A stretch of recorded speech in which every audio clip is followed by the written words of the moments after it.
Thank you so much, thank you so much.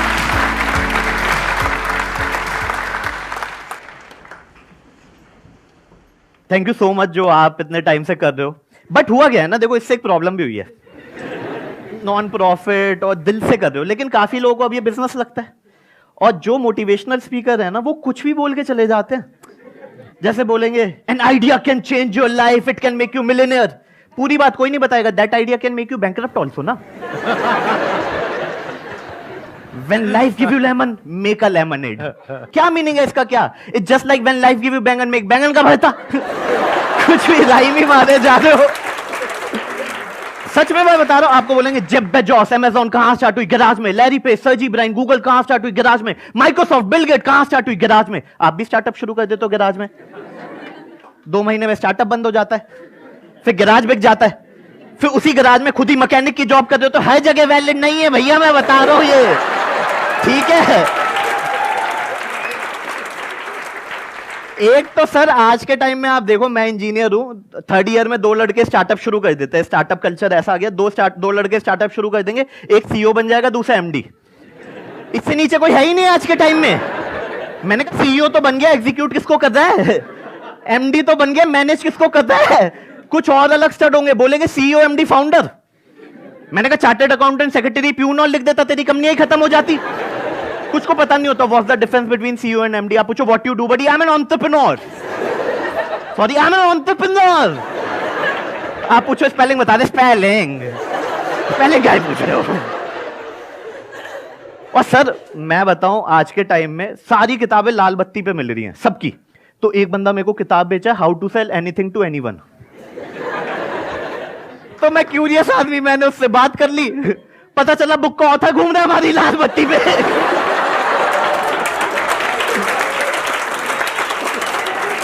कुछ भी किताबें चल रही हैं, कुछ भी। लेकिन क्या हुआ ना, इतनी सारी किताबें आने से ना मेरे पास भी मोटिवेशन आ गया कि मैं भी ऑथर बन सकता हूं। Sir I am an author, 3 बुकें लिखी है मैंने।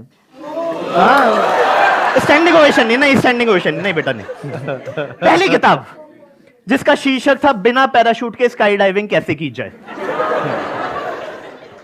मोटा कवर, बीच में 1 पेज, उसमें लिखा था नहीं हो सकती। क्यों बनना है तुझे सुपरमैन? दूसरी किताब how to save money and become rich, मोटा कवर, बीच में 1 पेज, उसमें लिखा था बाय अर्निंग मोर। तीसरी किताब, श्रृंखला की आखिरी किताब, हाउ टू अर्न मोर, मोटा कवर, बीच में 1 पेज, उसमें लिखा था start writing this kind of book, जैसे गुप्ता जी लिख रहे हैं।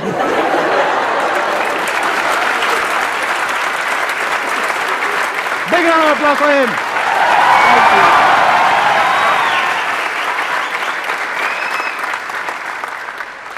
तो अब इससे पहले ऑडियंस आपसे कुछ क्वेश्चंस पूछे। एक क्वेश्चन है मेरे माइंड में कि आज की डेट में स्टैंड अप में बहुत ज्यादा कंपटीशन है, मतलब राइट। तो इसको आप किस तरीके से देखते हो? सर दोनों तरीके से देखा जा सकता है। आपका वे ऑफ थिंकिंग, मेरा है कि जितना ज्यादा कंपटीशन है, मार्केट का पोटेंशियल उतना ज्यादा बने जा रहा है। बट अगर आप वैसे देखो, जैसे अभी भी मेरे ऑलमोस्ट 500 से 600 मिलियन व्यूज हैं ओवरऑल क्युमुलेटिव सोशल मीडिया पे, फिर भी आप देखो कितने लोग नहीं जानते। तो इंडिया का पोटेंशियल अभी बहुत ज्यादा है।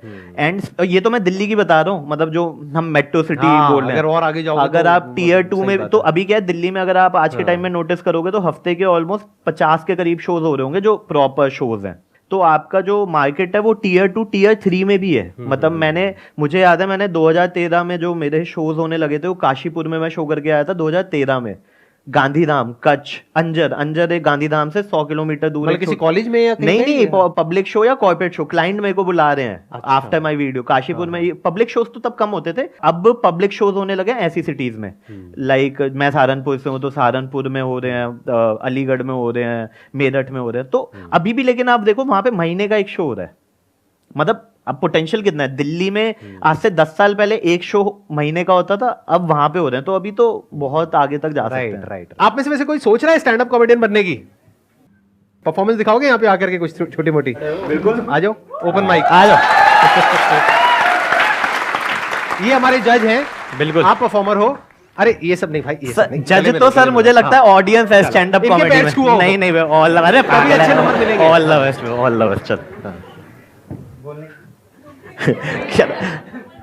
तो सबसे पहले जब मैंने अपनी लाइफ की शुरुआत करी, लाइफ की अभी मतलब शुरुआत ही हो रही है, तो जिंदगी में सबसे पहले सूखा पड़ा था। सूखा इन द सेंस जैसे सर की नहीं थी गर्लफ्रेंड तो मेरी भी नहीं थी। मेरी तो थी यार, मेरी थी। क्या बातें कर रहा है सर ऐसे ना करो, ऐसे बातें मत कर यार। मेरा कॉन्फिडेंस लोअर है सर, मुझे तो मोटिवेट मैं क्या करो। तेरा मोटिवेशनल स्पीकर है ये क्या बात है? आपकी थी? हाँ हाँ मेरी थी, मेरी स्कूल टाइम से थी, आज भी है। एक ही थी? हाँ हाँ एक ही थी, एक ही है, एक ही रहेगी। तो आपकी, आप कह रहे हो आपका सूखा पड़ा था? हाँ सूखा पड़ा था। इन इसका द क्या सेंस भी मतलब है? लड़की नहीं थी, लड़की के नाम पे सिर्फ एक घड़ी थी हाथ में और कुछ नहीं था, और किसी का हाथ नहीं था। तो जब एक गर्लफ्रेंड आई तो उसने कहा भी जिंदगी में कुछ करना है। मैं कहा चलो भाई कर लेते, अगर तू कह रही है तो ठीक है।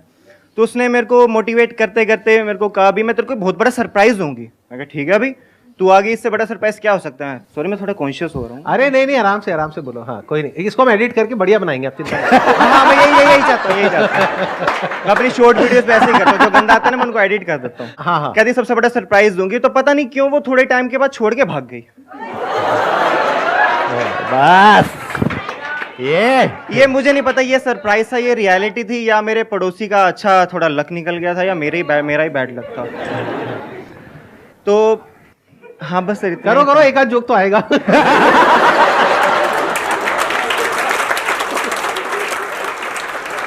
बस इतना ही था सर। इतना ही था, इतना याद है। बढ़िया यार। अगर आपने कोशिश करी, बहुत बड़ी बात है।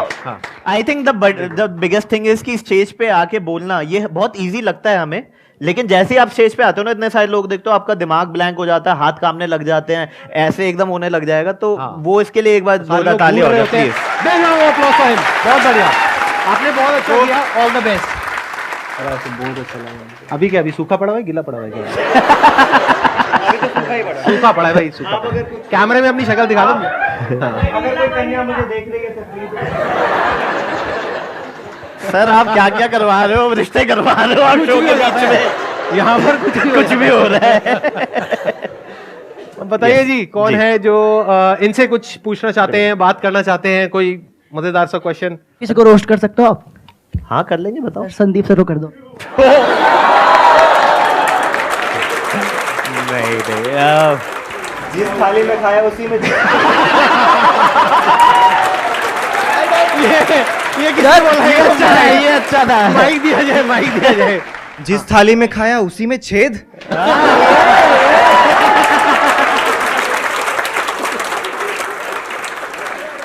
सर को अपनी आइडेंटिटी बतानी पड़ रही है, I am a man. Sir के लिए भी लिखा यस वी कैन।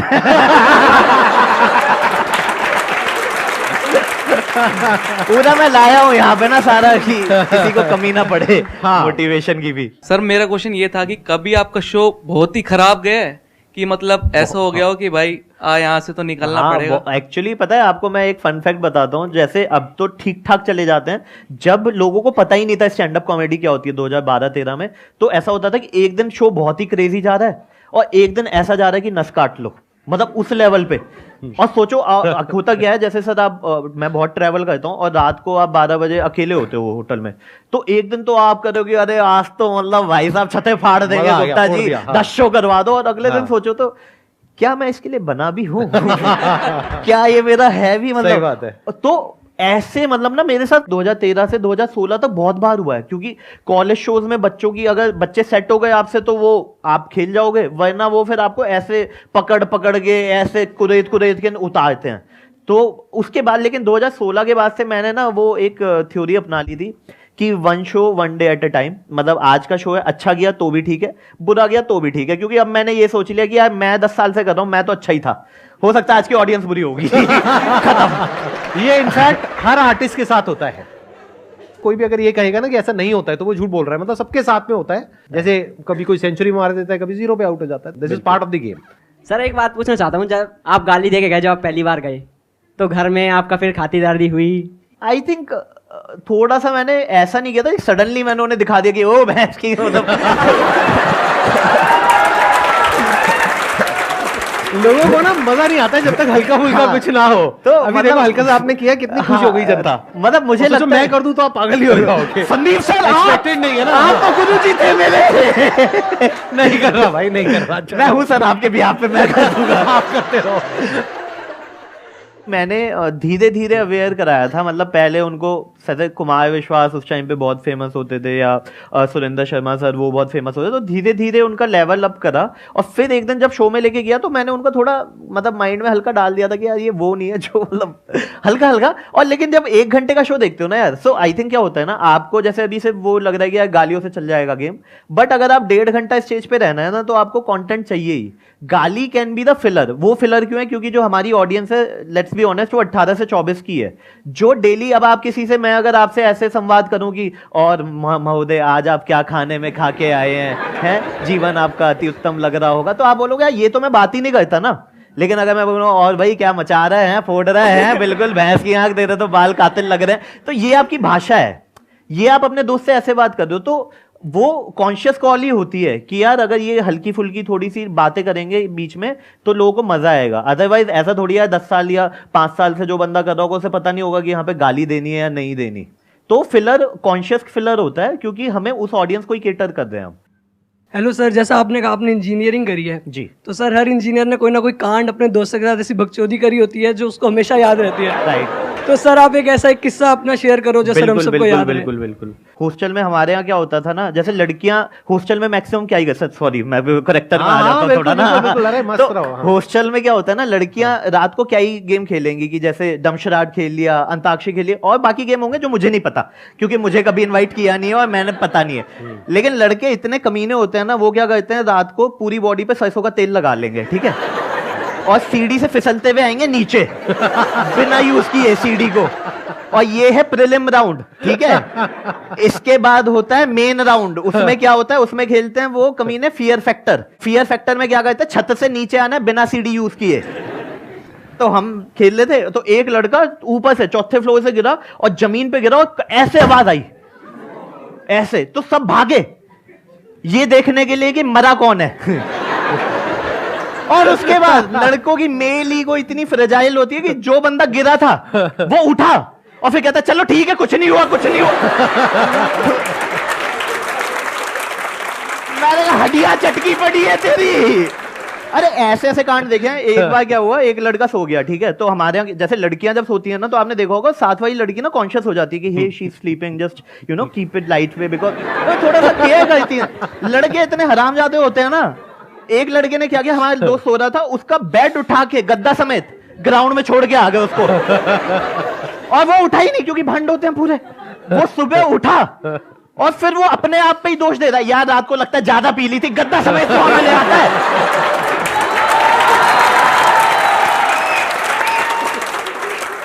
तो ऐसे बहुत सारे किस्से तो चलते रहते हैं कॉलेज में। कॉलेज इंजीनियरिंग से मैंने बहुत कंटेंट कमाया है। सर मेरा क्वेश्चन ये है कि हमारा अगर मूड ऑफ होता है या फिर हम कॉमेडी देख के फ्रेश करते हैं या फिर आपकी वीडियोस देख के मोटिवेट होते हैं, आप लोग क्या करते हैं? मैं इनकी वीडियो देख के ही ये मेरी वीडियो देख लेते हैं। थैंक यू जी यहाँ पर आने के लिए। I really enjoyed it.